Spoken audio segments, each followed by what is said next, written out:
ఆదాయాన్నేమో పాతాళానికి తొక్కేసినామని ముఖ్యమంత్రి గారు చెప్పారు.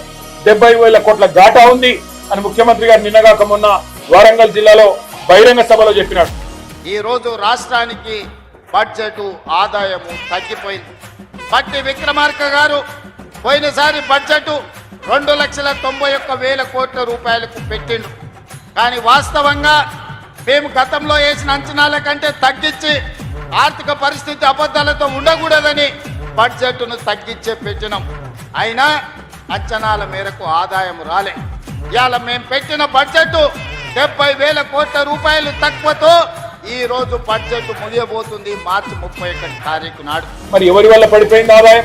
నీ తెలివి తక్కువతనం వల్ల, నీ ప్రభుత్వ అసమర్థత వల్ల, నీ చేతగాని విధానాల వల్ల, నీ నెగటివ్ పాలసీస్ వల్ల, నీ నెగటివ్ పాలిటిక్స్ వల్ల కాదా? నేను ముఖ్యమంత్రి గారికి కూడా చెప్తా ఉన్నా, రోజు రంకెలు వేయడం కాదు, మీడియా ముందు ప్రజల ముందు అంకెలు ఎందుకు ఆగమైనాయో చెప్పు. రంకెలు వేయడం ఈజీ, కానీ అంకెలు ఎందుకు ఆగమైనాయి, ఎందుకు ఆర్థిక పరిస్థితి అధ్వానంగా మారిందో చెప్పు.